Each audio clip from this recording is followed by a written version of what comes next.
Hello, everyone, and welcome to a Saturday edition of To The Point podcast. Everybody's doing well on this beautiful aforementioned Saturday. Hopping on today because there's just too much to talk about. The NHL is kind of on pause, even though there's a few stories I'm going to touch on.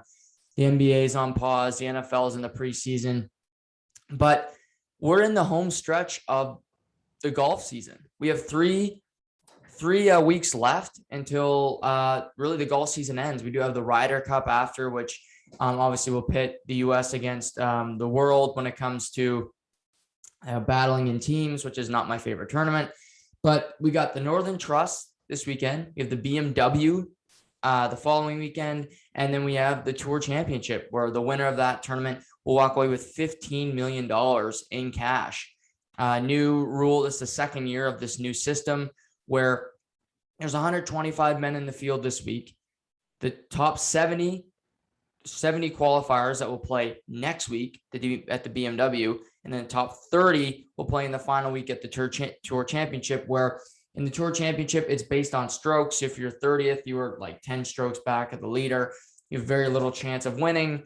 But if you make the Tour Championship, you do get to play in every major the following season. That's a big reason why Canadian Mackenzie Hughes got to play, had a really pretty positive major season.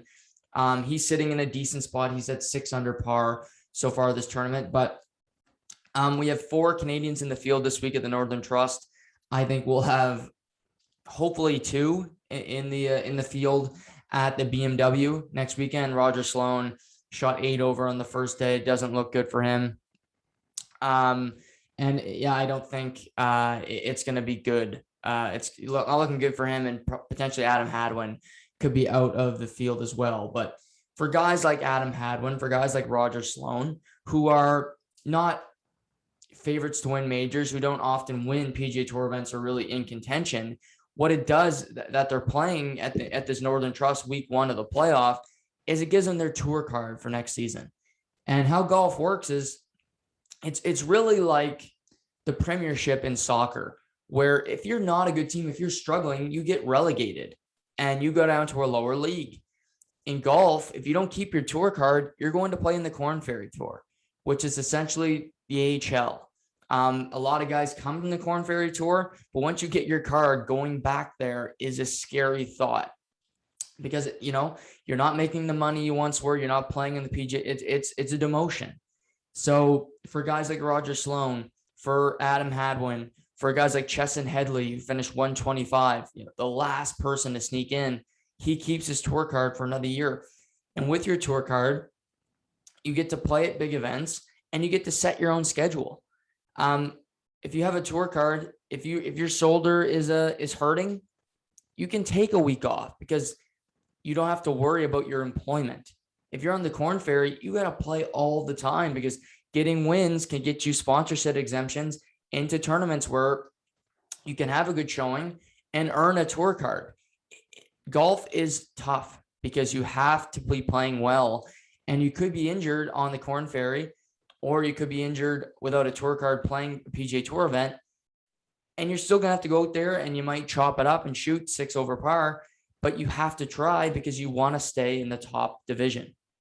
So a big weekend for guys like Adam Hadwin, for Roger Sloan, so they at least know next season when it starts up again in January, they know that they're safe, that they're going to be on the PGA Tour and should be able to compete in a few majors as well. This weekend at the Northern Trust, we've seen strong starts from some great golfers, and really the golfer of the season to me, for a number of reasons, has been Jon Rahm. Jon Rahm's a 26-year-old Spaniard. I think he's a phenomenal player. But the big reason, obviously, he wins his first major at the U.S. Open. That speaks for itself. But then he also has tested positive for COVID twice in the last number of months. So you look at Jon Rahm, and after the 3rd round of the Memorial, when he's winning the event by 8 strokes, he's going to cruise to the victory. They tell him after his round, okay, you've contracted COVID. They knew at the 10th hole, but they let him play throughout the tournament with somebody else. So it tells you how much these people actually care about health protocols and things of that nature. but nevertheless, tests positive for COVID. Doesn't play another event, is in quarantine, then comes out of quarantine, wins the US Open. Pretty good story. Then we go to the Olympics. He's won, hasn't played since the US Open, going to the Olympics, plays one round in Scotland and tests positive again on the eve before it started. And we've seen that happen. Lamar Jackson has tested positive for COVID twice. He's unvaccinated. Actually, Jon Rahm is vaccinated. So, tough luck for him. But the best thing about this story is he hasn't played since that one round, since the British Open. He has not played. And what does he do? Day one, Thursday at the Northern Trust down in New York. Shoots 8 under, a 63 to open the tournament. He hasn't played a professional round since mid-July. A month. You ask anybody, any sport in the world, you don't do something for a month, then you step onto it and you're 63. I mean, a 63 is you're making that course your bitch. Just to put that into perspective. Again, I suck at golf. I've hit 3 balls in my life, but I do know the sport well enough to know that if you haven't done something in a month, it could be anything. Could be any skill that you have. You're better at it if you continuously do it. And he hasn't done it against opponents. Okay, you can go play around by yourself. That's not the same thing.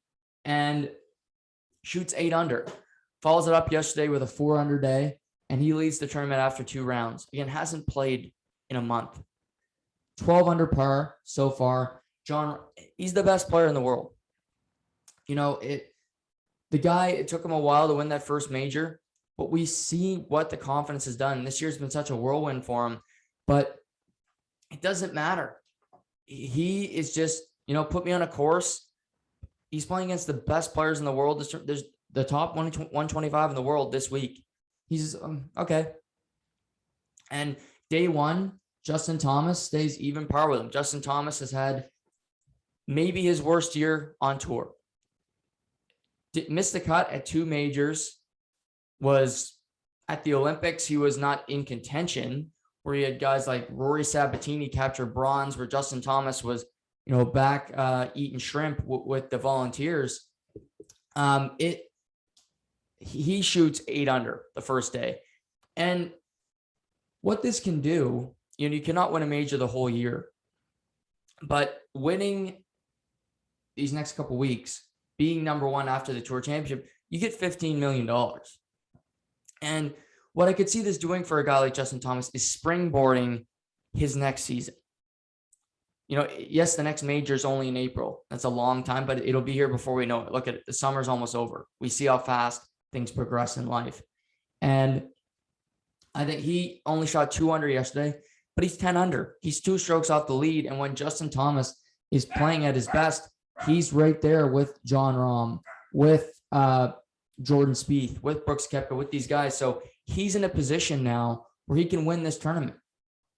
And I think he should feel good about his chances. And playing good this week, playing good next week at the BMW, possibly being in contention to win the Tour Championship, that should be a goal for Justin Thomas, just to feel good about your season. Leave it with a positive note, because it hasn't been good so far. I mean, you've heard my conversations with Casey Ward on this podcast. He loves Justin Thomas. This year, if we did a draft, I would have let him pick first if I knew he was taking Justin Thomas every time at the majors, because I knew he was going to be a chop, for lack of a better term. He wasn't going to be a Jon Rahm. He wasn't going to be a Xander Schauffele, where I was more confident that they'd give me a consistent effort. But good showing for him so far. I think he's in a real good position to win. But other than big names, you got to look at just low scoring. Guys just really dominating this course. And yet yesterday, Tony Finau shoots 4 under the first day, solid start to the tournament. Follows it up with a 7 under par yesterday. And Tony Finau is an underrated, one of the best players in the world, because he's always in contention, but he never wins. He's finished top 3 in majors a bunch. He's in big tournaments. He's always there. But it seems like he finds a way to lose it on Sunday, where he'll bogey a big hole or he'll put his drive into the water. But Finau is going to be in contention, shooting 7 under par. No surprise. A few surprises. You got Keith Mitchell, a veteran who's had a good season. He shoots 7 under par yesterday. So he's 10 under. He's 2 strokes off the lead. Now, I don't have as much faith in Keith Mitchell being in the top 3 come Sunday, even after today. But good for him. A strong showing for Keith Mitchell this week. This is all about ranking points. And what, for a guy like Keith Mitchell finishing very high in the standings is that it'll push him into the top 70 and get him into next week. There are guys who started this week who would be, 70, 71. But if you see guys who are in the 120s, if they have a strong show, they finish in the top 5, they can take their spot. So winning this week is important for a guy like Jon Rahm. Yes, of course, you're the best player in the world. You get more money. And for a guy like Keith Mitchell, it'd be huge too. But even if you don't win it, you get to keep playing. You get to keep going. And like I said, if you can get into that top 30, you get to compete in every major next season. That's a huge advantage. That's a huge, playing in majors in golf, in tennis, it's a luxury. It's so important. And it's an opportunity, because who knows? Maybe you can be the Danny Willett who won at the Masters where nobody saw him coming. We've seen these stories where guys just pop up and win events. You get to play at the Memorial. You get to play at Jack's tournament. You get these luxuries that I mentioned guys without a tour card simply don't get. So good showing for Keith Mitchell. Schauffele is also tied with Keith at 10 under. He shot 9 under par yesterday. One of a few men who shot 9 under par. He shoots 1 under the first day. I looked at him like, Xander, tough day. But 9 under the second day, just showing what he can do. And, it looks, to me, Rahm played in the afternoon the first day, shoots 8 under, shoots 4 under the second day, still good score, pretty good round. But guys playing in the afternoon at this course are having an easier time. There's less wind. The weather's nicer, seems to be more calm. So that'll be interesting to watch this weekend, because you're going to see a lot of guys get to play. Most of these great players get to play in the afternoon. Rahm will be teeing off with Tony Finau today in the last group. So if you look at the week, that bodes well for Jon Rahm and for Tony Finau to shoot extremely well. That'll be followed by a group with Keith Mitchell and Schauffele. If I was the tour, you got Justin Thomas, Schauffele, and Mitchell at 10 under. I'd have Justin Thomas and Xander Schauffele playing together, because they are, just face it, they're bigger names than Keith Mitchell. Sorry. Tom Hogue can play with Keith Mitchell. Tom Hogue, Kevin Gnaw, Alex Noren, the Swedish man, and Harold Varner III are all at 9 under. Varner shooting 7 under yesterday, him having a good day. So some guys that aren't exactly always at the top of the leaderboard. Kevin Gnaw was in that 6-man playoff last week at the Wyndham, but he's having another strong showing. Again, he's a veteran of the tour who, you have another good week here, you pop into the top 70, you're at the BMW, who knows what can happen after that. Just give yourself an opportunity. And then, I marked a few others. You got Brooks, Koepka, Jordan Spieth. They're both at 8 under par. Brooks shot 7 under yesterday. Jordan Spieth shooting 9 under after going 1 under the first day. So, they're in position. Yeah, they're 4 off the lead.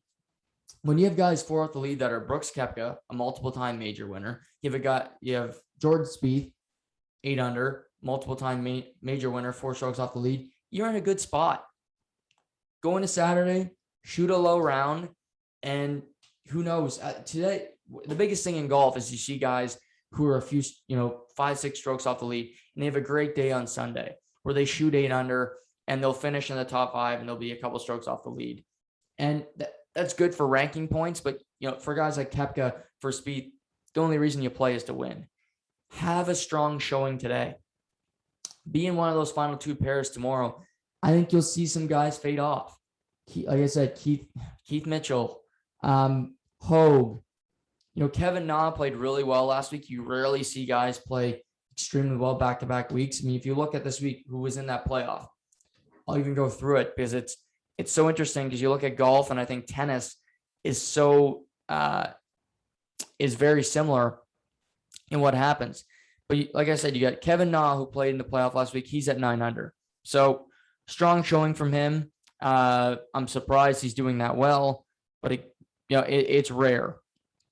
Going down the list, you got you look who didn't even make the cut who played in the playoff. Roger Sloan missed the cut at this tournament, was in the playoff last week. Adam Scott was in the playoff last week, missed the cut.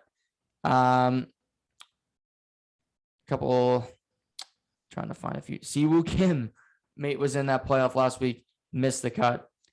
Adam Hadwin missed the cut. Brandon Grace was in that playoff last week, missed the cut. So I'm just showing you how difficult it is, how rare it is to play well back-to-back weeks. And it's a rarity to see Kevin Na doing what he's doing.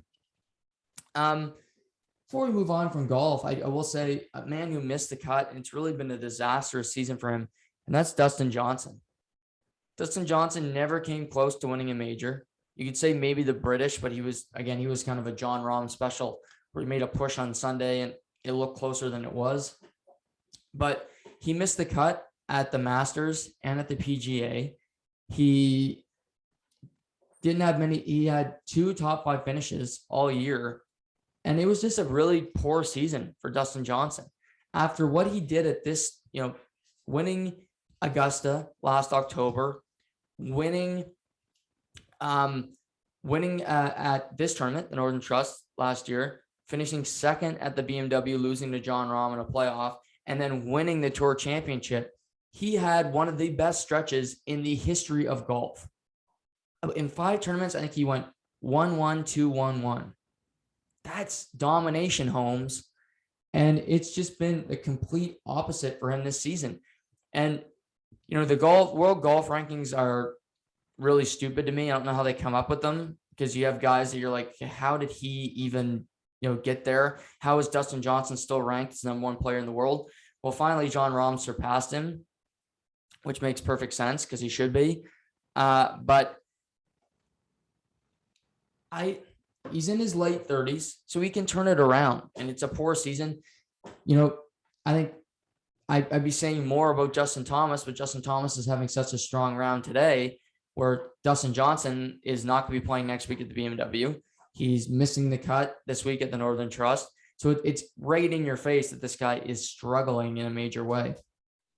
But I don't know with him, because maybe next year he'll start off. He usually starts the year well. He likes to go over and play in Japan in those first couple tournaments in January, and he normally gets a win over there, or the early tournaments in Mexico as well. But where do we go from here with Dustin Johnson? Because he's only got 2 majors. He went a long period of time between his major victories at the US Open and then winning Augusta. And there's so many good players in golf now. Jordan Spieth made a resurgence. Brooks Koepka is still one of the best players in the world. You got Jon Rahm, who's only got 1.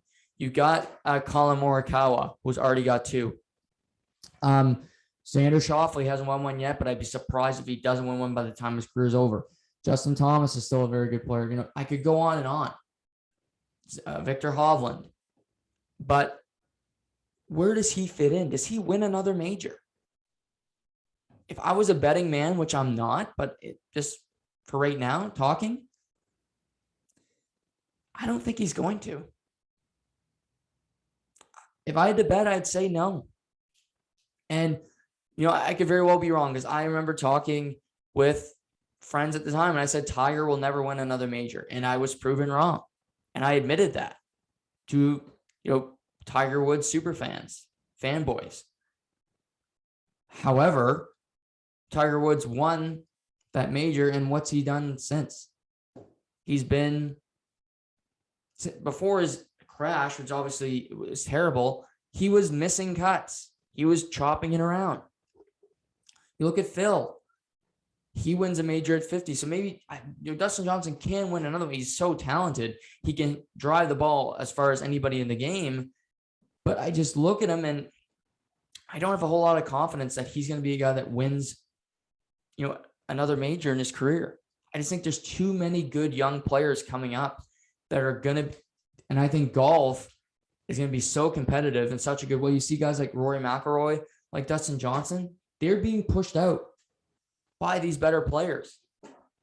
They're just more consistent than they are. At the time, everybody thought Rory McIlroy was going to be the next big thing, that Dustin Johnson was the face of golf, which he was for an extended period of time. He has won on tour at least one event for 12 straight seasons. That's really impressive.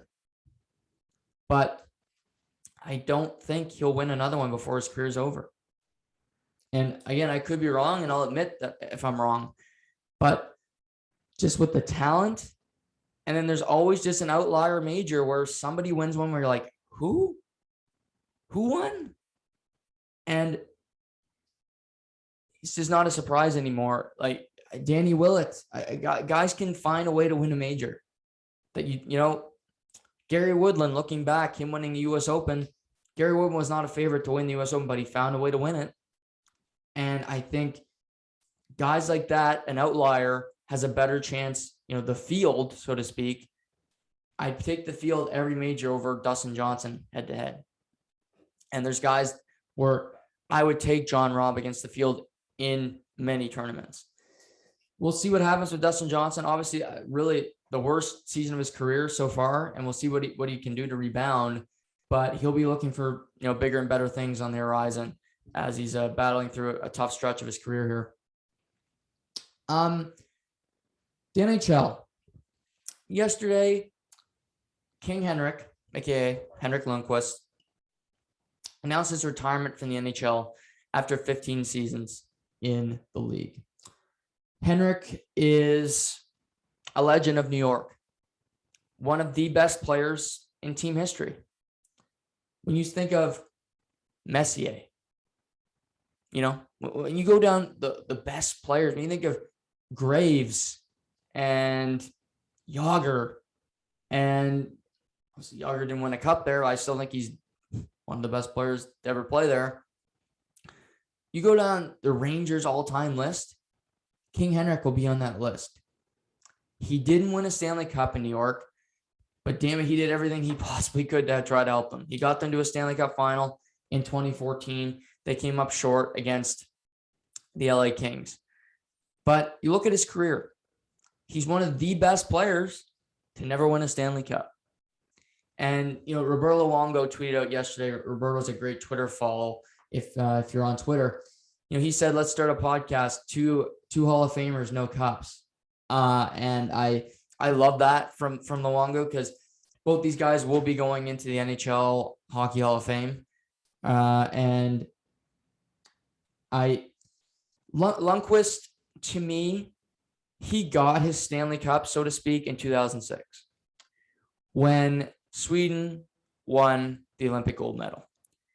Winning that was the pinnacle of his career. And I talked about this last week, and I'm not changing that opinion on a week. It's hard to get me to change an opinion. For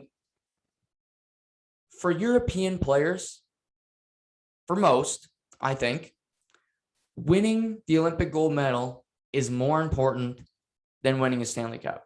Now, Ovechkin, I think, can be an outlier because we saw the way he partied, but we see his passion for playing for his home country. And, he fights for it on the world stage, where he'll complain to Gary Bettman, to the NHL, about how we can't go play at the Olympics, how these things are happening. And he puts it right in your face. Now, I think Canadian NHL players want to go to the Olympics, but like good Canadian people, we like to be polite. We don't like to complain, and we just let it happen. So to me, that's called not having the stones to say what you really want to say. Europeans, they will tell you how they feel. For better or for worse, it can be bad. It can be bad, the way they handle it.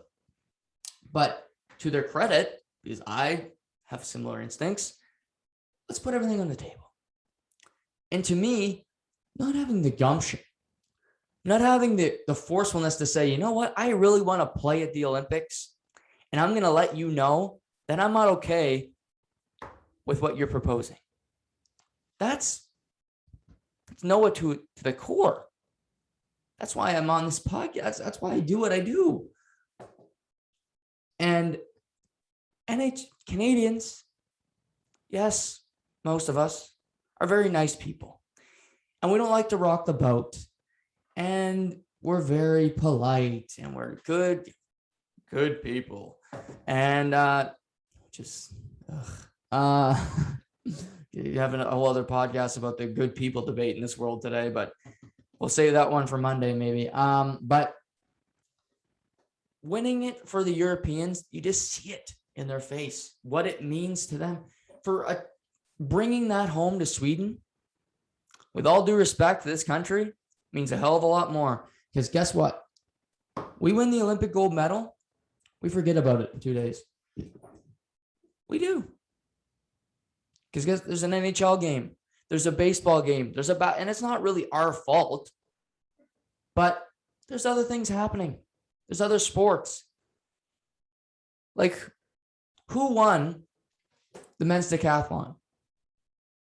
I know who it is, but just think at home. If you watch the Olympics, who is the man who won the decathlon?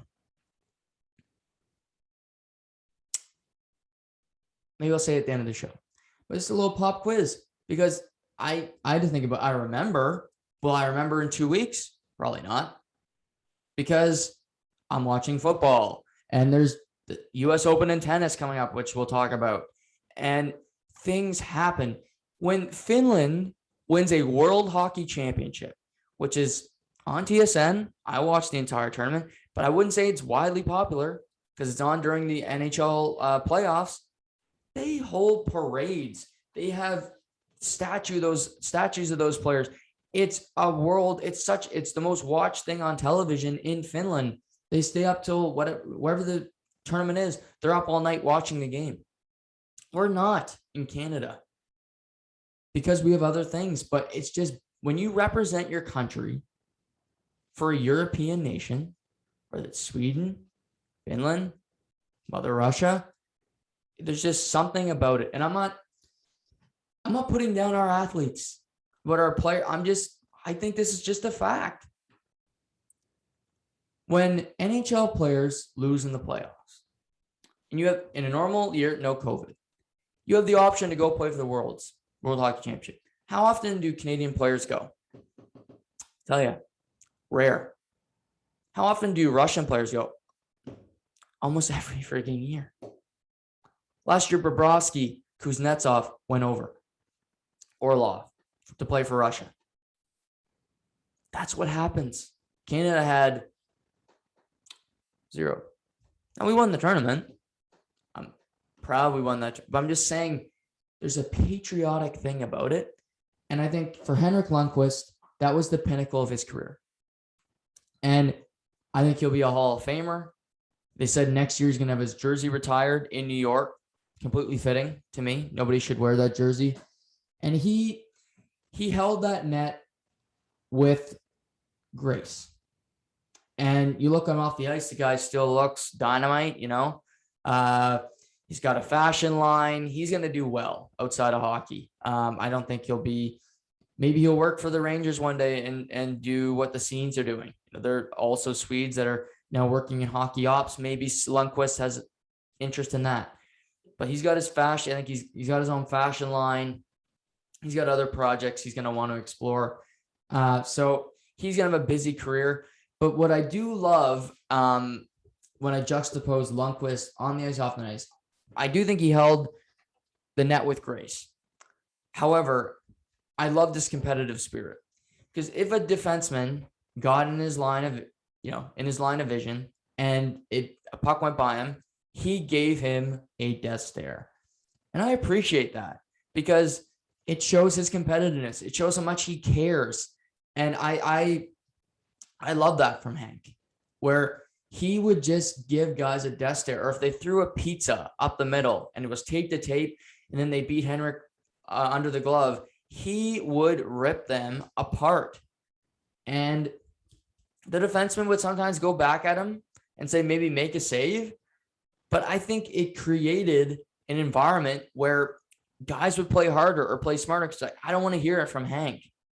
And maybe that was in his head saying, if I can make these guys a little worried that I'm going to pop off at them, and maybe that I'm this, incredibly good looking loose cannon.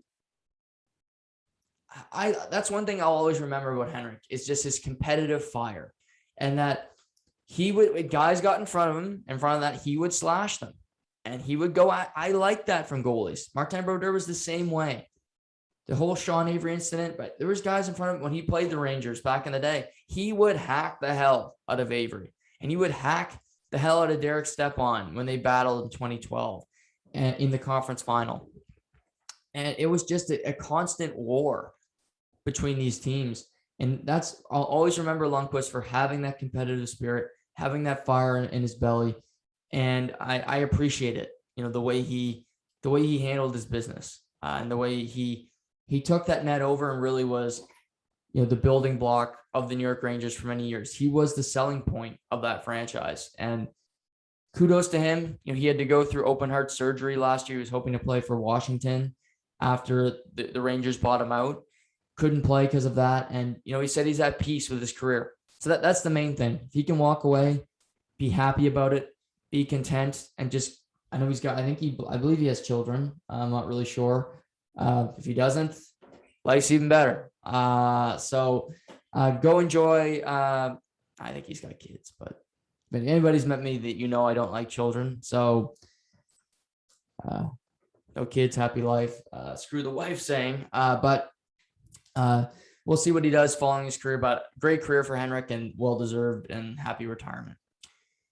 On the opposite side, you got the Buffalo Sabres also in New York, who are, if you listen to the podcast with myself, Rankin, Cole, and Seamus from 2 weeks ago yesterday, we talked in depth about the Buffalo Sabres and how it's been a decade of a constant rebuild. They've had great building blocks: Ryan O'Reilly, Jack Eichel, Rasmus Dahlin, Rasmus Ristolainen, Sam Reinhart. They've had great players. Ryan Miller was even there throughout the past decade. They've had great players go through that organization. And yet they've been in a constant rebuild. They had to trade Ryan O'Reilly, who talked about how he really considered leaving the game of hockey, which he loves because Buffalo was such a bad situation. Goes to St. Louis, wins the Conn Smythe Trophy, wins the Stanley Cup. The rest is history. Has found his love for the game again. But Buffalo nearly took that out of him. And you look at their team. Jack Eichel remains on the team, disgruntled, wants to have neck surgery. The team says he doesn't need it. He can get better with just time without using it, just through physical therapy. He wants out of Buffalo. They're not willing to trade him without the right package, which I totally understand. But this ownership, which we talked about, I think this ownership is a huge problem as to why this organization is the way it is. The Pagulas have built a really strong foundation with the Buffalo Bills, with Josh Allen, with Sean McDermott, with Brandon Beane, from quarterback to GM in that order. But it's been a mess in Buffalo, where they've gone through Jason Botterill. They've gone through Ralph Kruger. They've gone, they're on to Kevin Adams now. Terry Murray was doing a decent job. I thought they fired him prematurely. So now there's just this constant door. And where do the Sabres go? And they've drafted Dahlin first overall. They had Reinhart third overall. Eichel was second overall. And this past year, they win the draft lottery, where they select defenseman from Michigan, Owen Power. And Power is 6'3", big kid. Played 25 minutes for Canada in the gold medal game at the World Hockey Championships last year.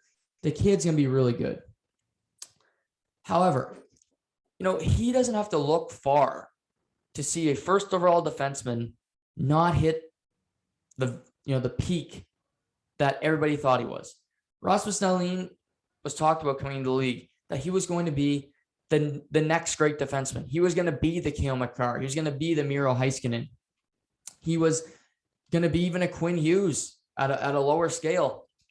But he's had way more valleys than peaks. And his first couple of years haven't been successful.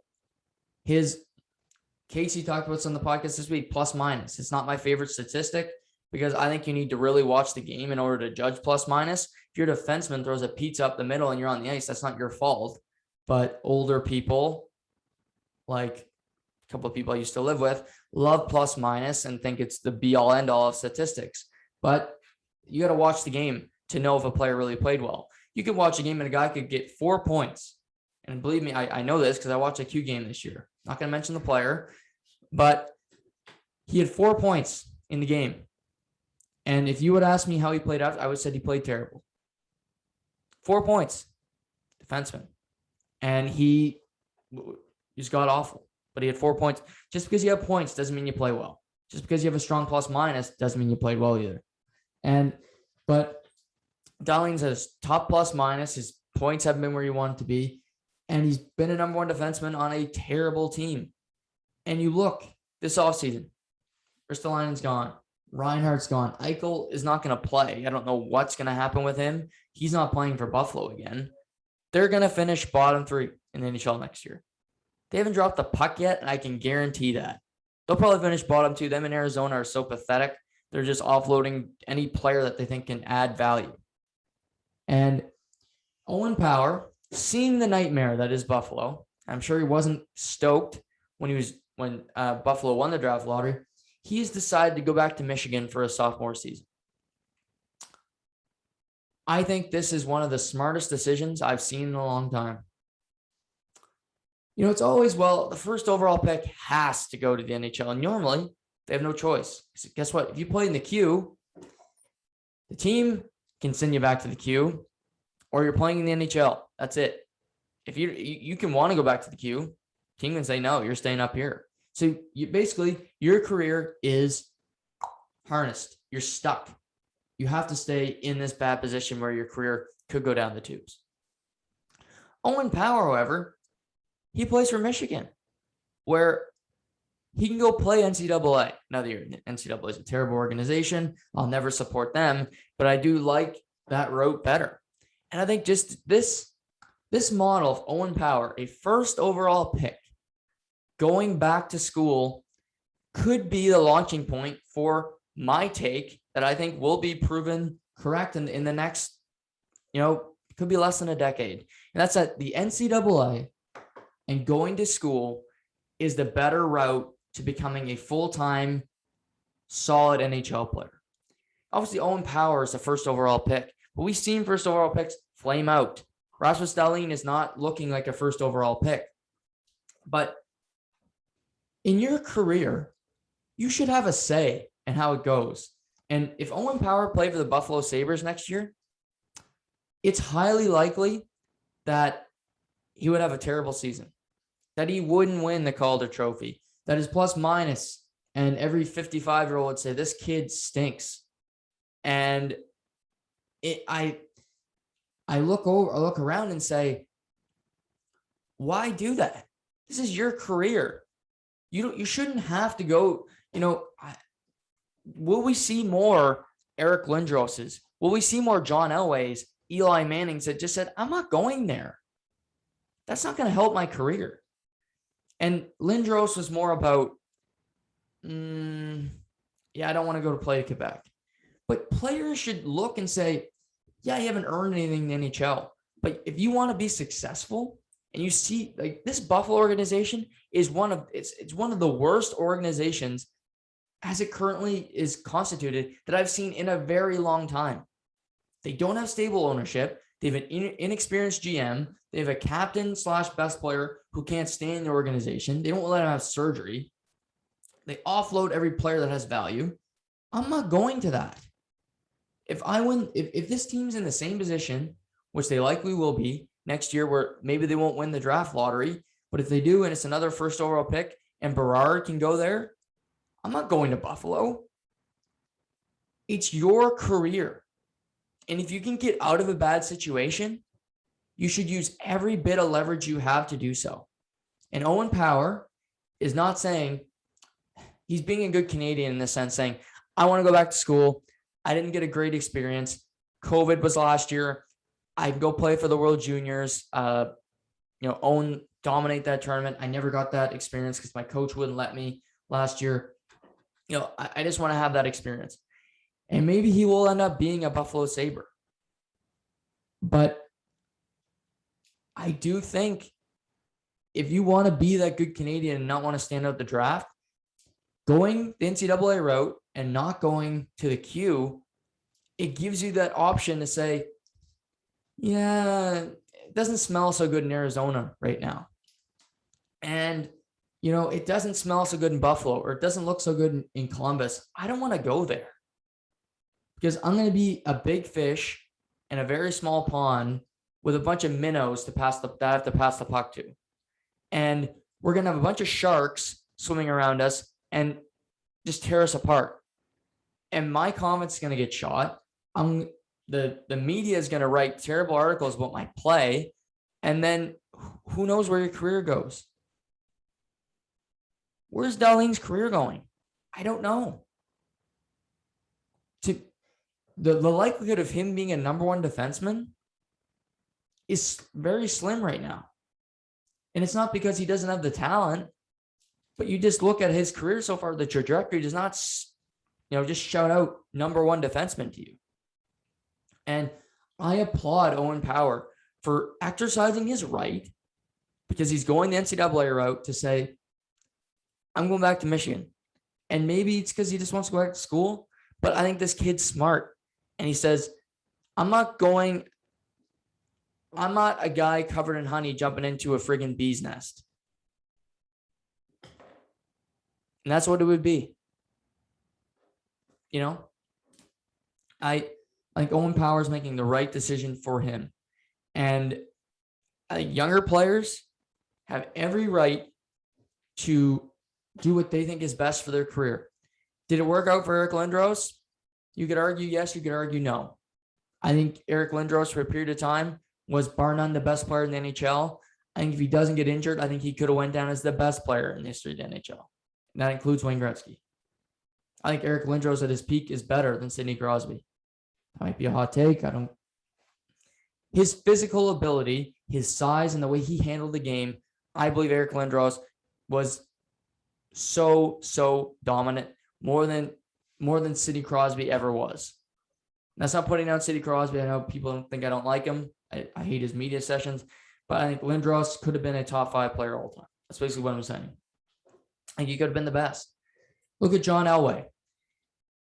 Decides to go to Denver. Didn't want to go to Baltimore. Well, reached a few Super Bowls, lost them, wins 2 Super Bowls in his final 2 seasons, but he's regarded as one of the top 4 quarterbacks of all time. Does he do the same thing if he goes to Baltimore? Who knows?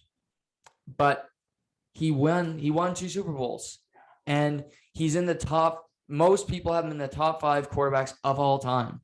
So I would say that's a pretty good decision that he went to Denver. Probably Baltimore, then moved back. So it was a tough situation there. So he was in a stable place in Denver. He's now the president and GM of that team. He acquired Peyton Manning. They won a Super Bowl under his tenure. I think he made the right move. Then we got Eli Manning. I talked about this yesterday with Matt Wright, just texting. Eli Manning over his career was just an average quarterback at best, but he didn't want to go to San Diego. And Phillip Rivers ended up going to San Diego. Phillip Rivers had a great career, 9 kids, fourth all time in passing yards, yet he never won a Super Bowl. Eli Manning decides to go to the New York Giants, the New York Football Giants, and he won 2, beating Tom Brady and Bill Belichick in both Super Bowls. So I would say he made the right decision. So for all the hate you get at the time, if you go back it up, you win, you have a good career, who gives a shit what mom and pop are saying at the time, at what the media writers saying, oh, this kid's so entitled, and oh, he doesn't have the right to say this. Who gives a crap? Owen Power could play out his career at Michigan, 3 years. It's a long time. And then he's free. He doesn't have to sign a contract with Buffalo. He'd be free to sign anywhere in the NHL. Will he do that? I doubt it. Adam Fox did it. Didn't want to play in Carolina. Didn't want to play in Calgary. Got to free agency, signed in New York, just won a Norris Trophy. I would say he backed it up, and his decision to go to New York seemed to be paying off for him. So more and more of these kids making decisions that, they're entitled. Oh, you should just go where you're drafted. That's old thinking. In life, we need to advance. We need to get better. We need to have, you want to grow. And doing the same thing that you did 30 years ago is not the right thing. And I've mentioned so many athletes so far. Eli Manning is probably going to the Hall of Fame. Do I think he's a Hall of Famer? No. But he won 2 Super Bowls. He beat Tom Brady. Adam Fox won a Norris Trophy after telling Carolina, get to step in. After telling Calgary, kick rocks. That's his decision. And he won a Norris Trophy. So who cares? And I think Owen Power, not only is this a good decision, but I will not begrudge him whatsoever. I will not judge him. I will applaud him. Hopefully I'm still doing this if he does it. If he decides, yeah, Buffalo, this just ain't it for me. You won't hear a complaint from me because it's your career. At the end of this, you are the author of your own fate. You can wash it down the drain.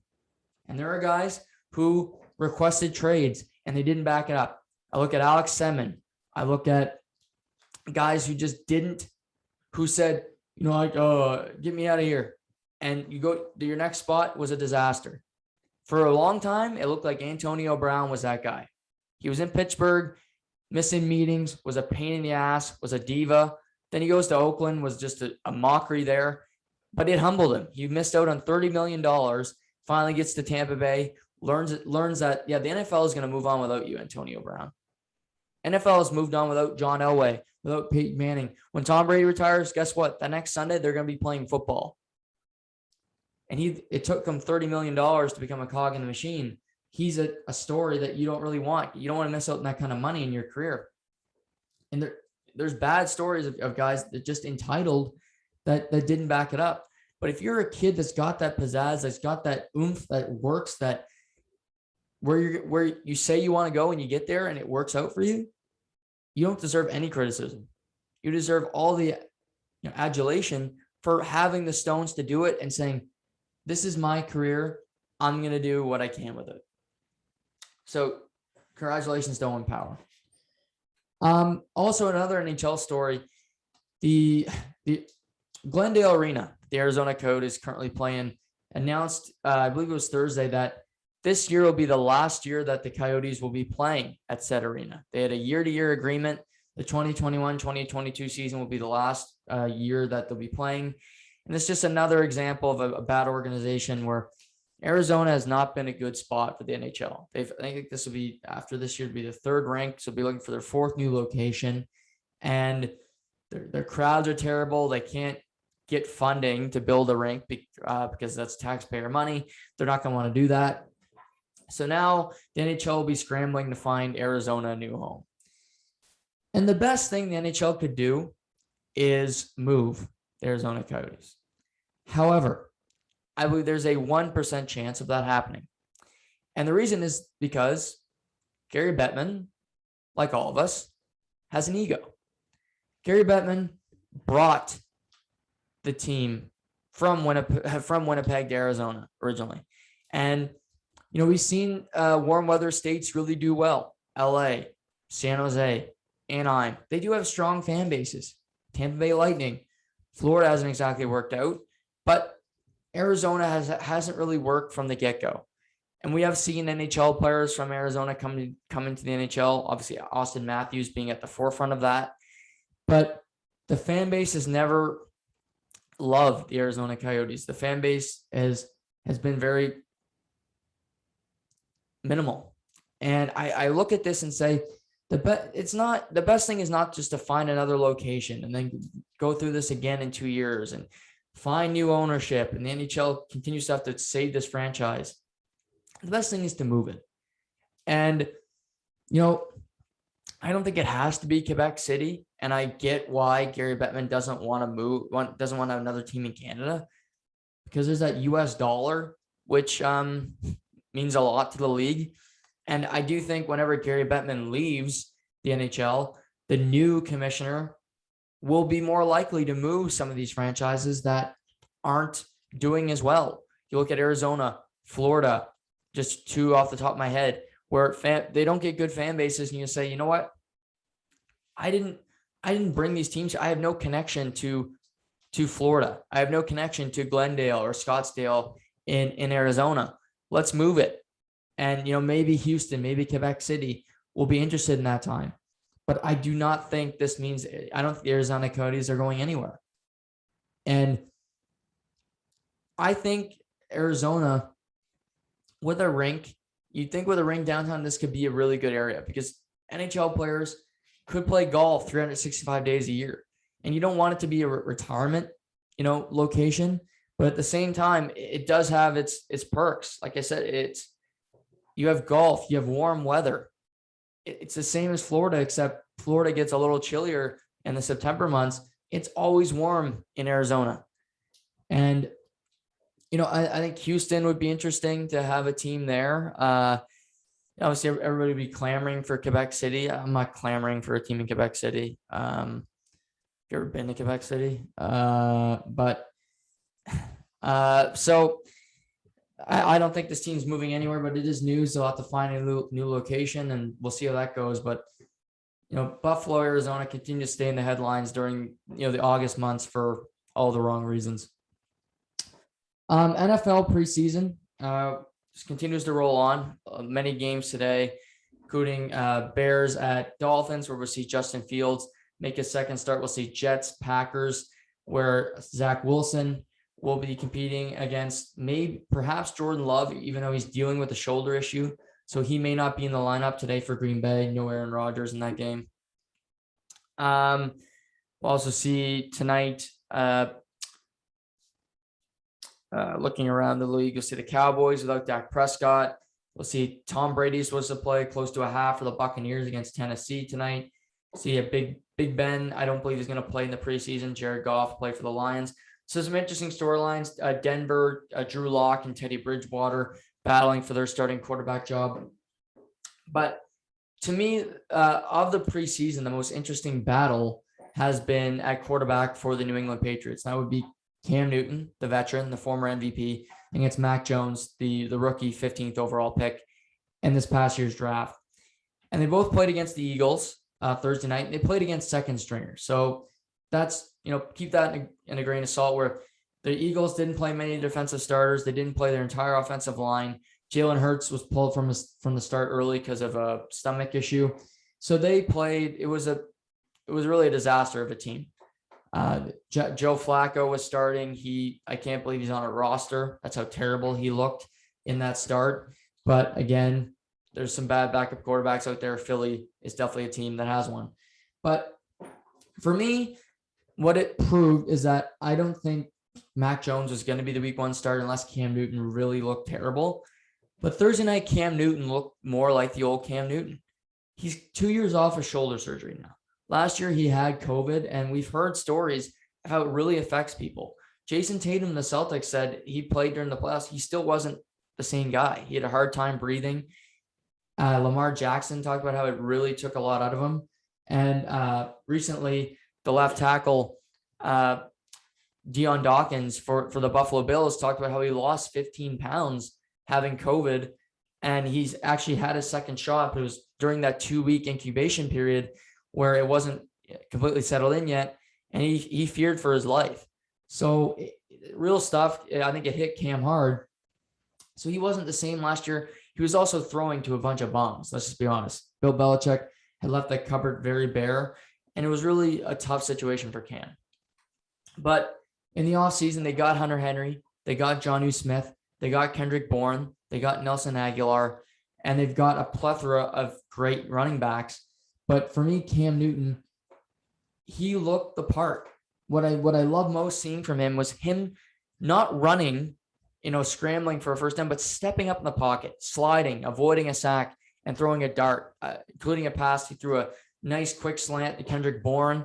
That was 20 air yards down the field. He threw another good ball, a couple of good balls to Jacoby Myers. They seem to be having a good connection. But he goes 8 for 9, 76 yards and a touchdown. I think he was very efficient. I think he played extremely well.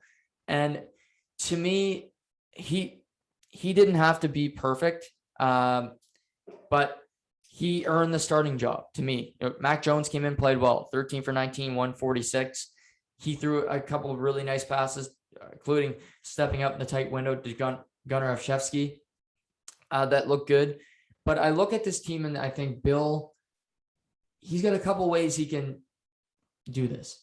I think Cam will be the week 1 starter. The leash is not going to be as long for him. But you look at the start of their season, they got the Dolphins, then they have the Jets. So it's not exactly murderer's row to start the year. Then they have, just going through this, then they have the Saints. Saints aren't what they used to be. Jameis Winston, Taysom Hill, who knows? That's another game at home. Saints aren't exactly a great team when they're not playing in a dome. So you could see them going 3-0 to start. I think the Dolphins are tough, but they got the Dolphins. I believe they play the Dolphins at home week 1, which they do. So Dolphins rarely win in New England. So just looking at it, I think they shape up well to win that game. So the first 3 games, I think they have a very high likelihood of winning all 3 of them. And then week 4 is obviously the huge game, and that would be Tom Brady returning to New England on Sunday Night Football. And, I think it's going to be a week-to-week thing where you're looking at these teams saying, well, how did he look today? How did he look? And I think Cam Newton did enough to earn that job. And what would excite me if I'm a New England Patriots fan, look at your running back position. They got some boys on that running back position. I mean that with all the respect in the world, because I think you look at it, you got JJ Taylor, little JJ Taylor. This guy's full of piss and vinegar. I like him a lot. You got Damian Harris, who should be their lead back. He can do it all. You got Sony Michel. And then there's Rondre Stevenson, who was a 4th-round pick out of Alabama, who I think could be the future star running back for this team. But get the running game going, get Cam Newton working off play action, and you're going to have a pretty good team, I believe. So I think they're in a good position to compete. Yeah, last year didn't go well, but they went 7-9 with a terrible team. And the division's tougher. I think the Jets are better than they were. The Dolphins are really an unknown because Tua's got to prove what he can do as a second-year quarterback. The Bills are obviously the clear-cut favorite, but I don't think it's a cakewalk. And I think the Patriots should come into the season thinking, with Mac Jones, with Cam Newton, we can be a playoff team. We can be a wild card team and make the playoffs. And I think Cam earned the job, but I think it'll be Cam week 1. But I think the Patriots have a nice schedule to start the year. Like I said, Saints, Jets, Dolphins, and then you gear up for Brady. Week 4 Sunday Night Football, that'll be like a Super Bowl ticket. That'll be tough to come by. I think those tickets will be very expensive, but well worth it in my opinion to see that rivalry come back and see Brady and how he interacts with Belichick after the game, which will be so interesting as well. But today for me, Justin Fields looked great preseason week 1. I want to see what he looks like today. Struggled in his first 3 drives. Then he had a couple of really strong ones. Zach Wilson against Green Bay. How does he look? Obviously, he'll be the starter week 1 because the Jets really don't have any quarterback behind him that poses a threat. How does that look? How does he look in his second game? But preseason football is what it is not for everybody, and I get it, but I will continue to talk about, update you guys. Dak Prescott's not playing for the Cowboys today. Still dealing with a shoulder injury. So he's dinged up, won't be playing. And Zeke Elliott won't be playing for the Cowboys. So they're playing a lot of their younger guys. But Interesting things on the horizon in the NFL. We're only a few weeks. It's September 9th, Cowboys Buccaneers opening night. So getting excited for that, you know it. And there's 3 preseason games this year. There's usually 4. So this game is really the dress rehearsal. We saw Patrick Mahomes play almost a half last night for Kansas City. Same with Kyler Murray. The Arizona Cardinals looked rough on offense. They did not look connected. It was a frustrating night. Mahomes didn't play great either. But we're gearing up for week 1. Chiefs Browns in week 1. So NFL is going to be great this year. 17-game season. I can't wait for it to be back, but I plan on watching some preseason action this weekend as well. Before we wrap, we'll talk some tennis here. There's the Cincinnati Masters 1000 going on right now. Daniil Medvedev, who won last week in Toronto, is into the semifinals, back-to-back tournaments. He's been dominating. Beat Carino Busta yesterday, who's a very good hardcourt player, 6-1, 6-1. He's been cruising for the past 2 weeks. And actually, this tournament will come down to the top 4 men's seeds in the tournament. You have Medvedev playing Andrei Rublev, the number 4 seed, the 2 Russians who head-to-head, the both of them have 2 of the best seasons on tour this year, especially on hard courts. These 2 are dominant. Then we'll see Stefanos Tsitsipas take on Olympic gold medalist Alexander, aka Sasha Zverev, in the other semifinal. So should be 2 really good matches today, where the men's bracket is loaded with really good talent in the tournament. Looking at the women's side, obviously Bianca Andreescu was ousted early in the tournament. Naomi Osaka lost in the semifinal. But last night you had world number 1 Ash Barty get through, winning easy Angie Kerber. You had Jill Teichmann of Switzerland beat her fellow countrywoman Belinda Bencic, the former Grand Slam semifinalist. And then Carolina Pliskova, who reached the final in Canada last week, she's also in the semifinal this week. So she's having a couple strong weeks in a row, like Medvedev, both going on deep runs here. And the way it looks, obviously Barty will be a big favorite today against Kerber. Pliskova will be a big favorite against Teichmann. They met in the Wimbledon final, so it could be a rematch of the Wimbledon final on hard courts this week. But the bigger story is that yesterday Rafael Nadal released on his Instagram that he will not be competing in the U.S. Open beginning on August 30th. And basically he said that his foot injury, which has really been a problem for him since 2005, has, come up again. And it's really starting to affect him. He's not, he can't do normal functions. It's really, he's hoping that just rest will help it. He may need surgery. But he said, that he wasn't supposed to play in 2005, a long career. Yet he's got 20 majors. He's battled through it. But he's 35 now. He's not 25. He's not as young as he was. And he's played a lot of tennis. The way he plays, such a physical nature. And we see Federer, who announced he has knee surgery. He's out of the Open. Nadal is out for the rest of the season, he's announced. And it's just war of attrition. Federer and Nadal have been the face of tennis for a long time. And they've been the pillars of success. And Nadal had some health issues, but he battled through it. And Federer, for the longest time, just stayed healthy. But now it's these guys are getting hurt more often, than not. And the biggest sign for me for Nadal was that he didn't win at the French this year. Djokovic beat him. That never happens. Nadal is the king of clay. He still is. But Novak really took advantage of that match and really disposed of him rather easily. But now, what does this mean for the U.S. Open? Well, Djokovic is the clear favorite, like he will be at every major, even if Nadal and Federer were playing.